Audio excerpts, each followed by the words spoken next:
नमस्कार, प्रदास कॉर्नरमध्ये आपल्या सगळ्यांचं स्वागत. आज आपण उन्हाळा स्पेशल शेवई फ्रूट कस्टर्ड बनवणार आहोत. हे बघा, इथे मी बनवून घेतलेलं आहे. एकदम छान लागतं चवीला. उन्हाळ्यात थंडगार असं खावंसं वाटतं, तर झटपट ही रेसिपी आपण बनवू शकतो. हेल्दी अशी रेसिपी आहे आणि चवीलाही अतिशय छान लागते. बनवायलाही अगदी सोपी आहे. चला आता मग कृतीला सुरुवात करूया. पॅन गरम करायचं आहे. त्याच्यामध्ये 2 चमचे साजूक तूप घालून घ्यायचं आहे. तूप गरम झालं की याच्यामध्ये पाव कप शेवया घालायचे. तिथे मी बारीक शेवया घेतलेल्या आहेत, ज्या बारीक गव्हाच्या शेवया असतात त्या घेतलेल्या आहेत. छान 1-2 मिनटासाठी रोस्ट करून घ्यायच्या आहेत आपल्याला. हे बघा, इथे मी 2 मिनटं तुपावरती शेवया छानपैकी भाजून घेतलेल्या आहेत. आता याच्यामध्ये दूध घालून घ्यायचं आहे. तर मी अर्धा लिटर दूध गरम करून घेतलेलं आहे. दूध उकळवून घेतलेलं आहे. आता ते घालून घ्यायचं आहे. अर्धा लिटर दूध घातलेलं आहे. गॅसची फ्लेम हाय ठेवायची. आता मिक्स करायचं आहे. याला छान उकळी येऊ द्यायची आहे. 2-3 मिनटासाठी आपण हे छानपैकी शिजवून घेणार आहोत. उकळी आल्यानंतर गॅसची फ्लेम कमी करायची आहे. हे बघा, याला आता छान उकळी आलेली आहे.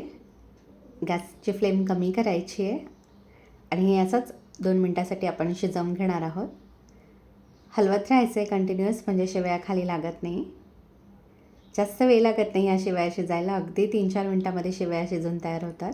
आता याच्यामध्ये साखर घालून घेऊया. तर मी इथे पाव कप साखर घातलेली आहे. साखरेचं प्रमाण आवडीनुसार कमी जास्त करू शकता. मिक्स करायचं आहे. आता याच्यामध्ये कस्टर्ड पावडर घालायची आहे. तर इथे मी 5-6 चमचे हलकंसं गरम दूध घेतलेलं आहे बाउलमध्ये. त्याच्यामध्ये 2 चमचे कस्टर्ड पावडर घालून घ्यायची आहे. व्हॅनिला फ्लेवरची कस्टर्ड पावडर घेतलेली आहे. व्यवस्थित मिक्स करून घ्यायचं आहे. याच्यातल्या गाठी पूर्णपणे मोडून घ्यायच्या आहेत आणि आता हे दुधामध्ये घालून घ्यायचं आहे आणि 1 मिनटासाठी छान शिजवून घ्यायचं आहे. व्यवस्थित मिक्स करून घ्यायचं आहे. कंटिन्युअस हलवत राहायचं आहे, म्हणजे याच्यात गाठी होत नाहीत. मिश्रण लगेच घट्ट व्हायला लागतं. हे बघा, 1 मिनटासाठी मी हे छान शिजवून घेतलं आहे. छान घट्ट असं झालेलं आहे. आता गॅस बंद करायचा आहे आणि आपल्याला हे थंड करून घ्यायचं आहे. तर मी एका बाउलमध्ये हे काढून घेते.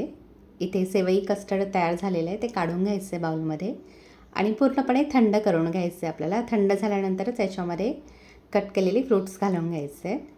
थंड झाल्यानंतर मिश्रण अजून घट्ट होतं. हे बघा, आता हे थोडंसं पातळ दिसतं आहे, पण थंड झाल्यानंतर अजूनही घट्ट झालेलं आहे मिश्रण. हे बघा, आता याच्यामध्ये आवडीनुसार कट केलेली फ्रूट्स घालायचे आहेत. मी इथे पाव कप केळाचे काप घेतलेले आहेत. पाव कप डाळिंबाचे दाणे घेतलेले आहेत. हिरव्या कलरचे आणि काळ्या कलरचे पाव कप द्राक्ष घेतलेले आहेत आणि अर्धा कप सफरचंदाच्या फोडी करून घेतलेल्या आहेत. त्या घालून घ्यायच्या आहेत.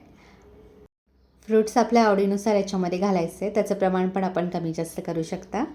व्यवस्थित मिक्स करून घ्यायचं आहे आता हे आणि फ्रीजमध्ये ठेवायचं आहे. अर्धा ते 1 तास छानपैकी फ्रीजमध्ये ठेवायचं आहे आणि थंडगार असं सर्व करायचं आहे.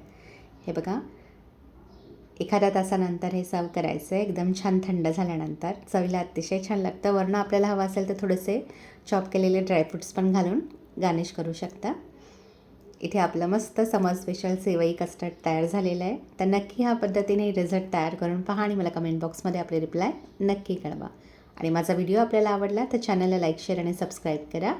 जास्तीत जास्त हा व्हिडिओ आपल्या फ्रेंड्स आणि फॅमिलीसोबत शेअर करा. हा व्हिडिओ पाहिल्याबद्दल आपल्या सगळ्यांचे खूप खूप धन्यवाद.